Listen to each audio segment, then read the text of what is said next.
Hello YouTubers, this is Music Soar here once again, music fans, with number 42 in my top 50 albums of all time. This one is The Doors' oh crap, the cover's not in there. Doors' self-titled debut album here. And it features the track listing, Break On Through to the Other Side, Soul Kitchen, The Crystal Ship, 20th Century Fox, Alabama song Whiskey Bar, excuse me about that one, Light My Fire, Backdoor Man, I Looked at You, End of the Night, Take It As It Comes, and The End. Now this album, wow, really goes back to that 1967 year where there was a lot of great records coming out. You had Pink Floyd with theirs, you had The Doors' debut album. A lot of bands were debuting in 67.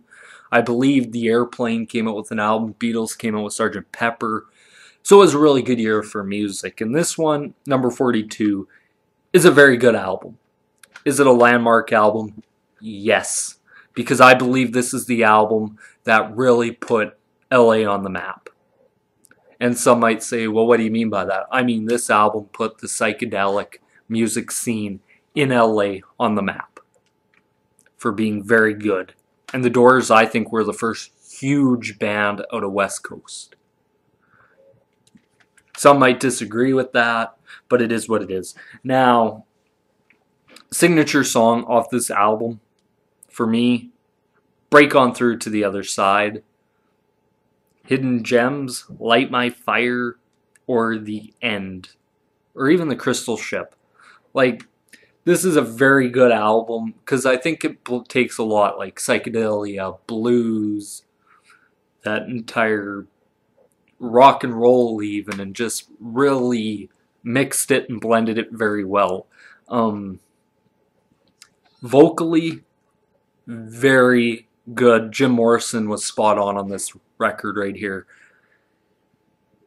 This, I think, is one of Jim Morrison's best sung albums he did. You could even throw in Strange Days he was pretty good in. You could throw on Morrison Hotel or LA Woman, but this one was very good because it was the first.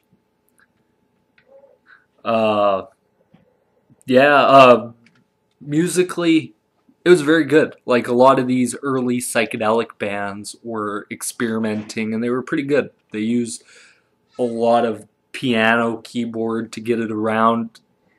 I think Ray Manzarek, the keyboard player, John Densmore, the drummer, were spot on always together. Like, they always had that spot on approach where they never outdid each other. You could even say Robbie Krieger on guitar was phenomenal. Yeah. And this album, like, how did I feel after listening to it? Wow. Especially the last song, The End, that just about 12-minute masterpiece of Morrison.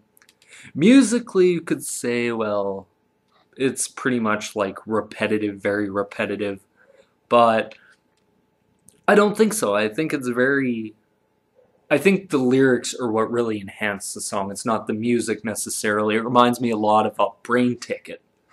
They had a lot of the same old repeating vocal or beat in the background, but the singer just kept breaking it up and worked very good. And yeah, that's pretty much my thoughts on the album by The Doors. The Doors' self-titled debut album. Be sure to buy it. If you're a music fan, I think it'll take you into something different, because I think it has a lot of different stuff on here for people. But no, that's my thoughts and opinions on it. Music fans, be sure to like, subscribe, comment down below. This is Music Soar. Peace.